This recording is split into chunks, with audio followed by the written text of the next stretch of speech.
All right, so what we're going to talk about in chapter 13 is going to be sexual reproduction and meiosis.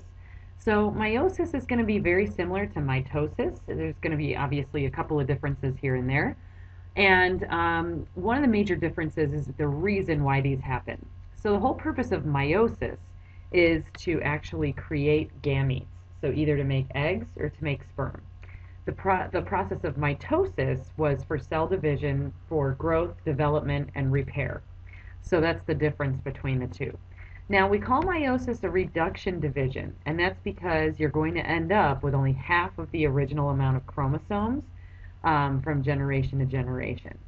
So what cells you're going to form are going to be gametes in the form of eggs and sperm, and they're going to have 23 chromosomes each.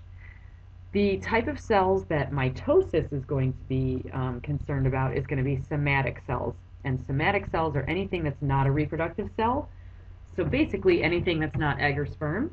And those are going to have 46 chromosomes.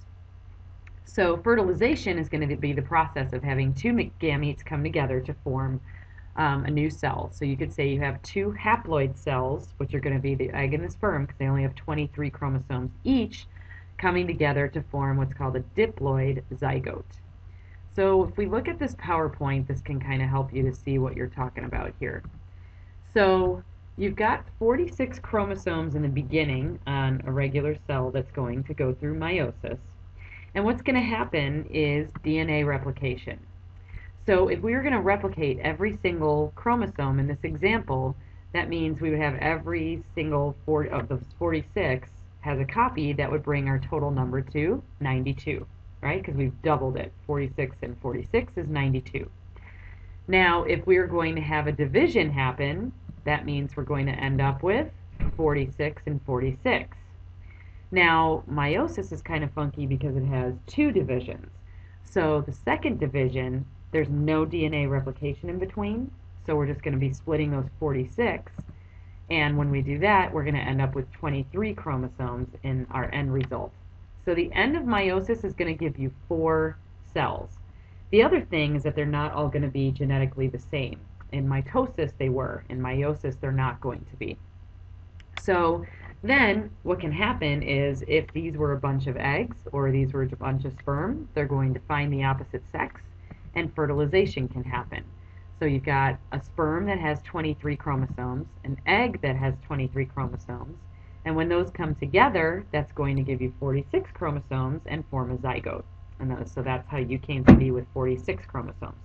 So the only time in your life that you ever had 23 chromosomes was when you were a separate egg and a sperm, like in this example here. Okay, so homologous chromosomes are something that we need to talk about. If we look at this slide here, this is somebody's karyotype that we've talked about before. If you look, you can actually see that there are 2 of this chromosome number 1 on the left. You can see here how you've got those 2 sister chromatids together, just like we talked about in mitosis. And then you have 2 copies of the other chromosome here, right? So like this one could be the one from your mother, and this one could be the one from your father. So what's going to happen is both of these chromosomes number 1, even though they're not genetically identical, and remember the reason they're not genetically identical is because one comes from your mother and one comes from your father. However, they are coding for the same basic stuff. So chromosome number 1 codes for certain things, and then the differences between this chromosome 1 and this chromosome 1 are just going to be the variations you can have for those traits. So let's just say, for argument's sake, that number 1 codes for eye color, hair color, and weight. Okay? So both of these are going to code for that. But let's say that your mother's eye color that she gave you is going to be blue, your father's could be brown, your hair color, your mom could be blonde, your dad could have black hair, and then the last one is your weight, your mom could be thin, and your dad could be thin, right? So those are going to be the variations. So we can say that this chromosome number 1 here and this chromosome number 1 here are homologous chromosomes because they're coding for the same basic stuff. Okay, so that's what a homologous chromosome is. So the sexual life cycle is going to be what we're talking about, and that's meiosis and fertilization. And so obviously there is an alternation between haploid and diploid stages. So meiosis is going to be those 2 rounds of division. We can look back at that again here.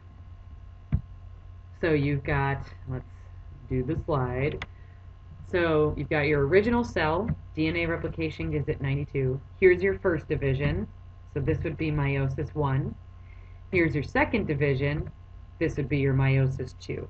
Okay, so that's what we mean when meiosis has 2 sets of cell division. So, there we are. Okay, so a couple of things that are going to make meiosis different from mitosis. First one is the pairing of homologous chromosomes. So we're going to talk about that in a second, but what happens is chromosome number 1 from your mother and chromosome number 1 from your father are going to find each other, and they're going to exchange genetic information. And when they exchange genetic information, that's called crossing over. Anytime you have crossing over happen, there's going to be these little bridges in between the 2 chromosomes, and those are called chiasmata.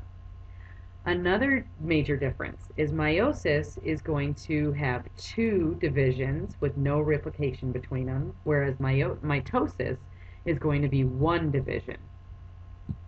So that's why in mitosis you end up with 46 chromosomes, in meiosis you end up with 23, because meiosis has 2 divisions. Another difference, meiosis is going to make 4 daughter cells, mitosis only produces 2. The other thing is those 4 daughter cells are going to have half the original number of chromosomes, whereas mitosis, they're going to have the original number of chromosomes, so they're going to be diploid. Then the last one is that crossing over is going to happen in meiosis. So that's the exchange of genetic information between homologous chromosomes, and that does not happen at all in mitosis.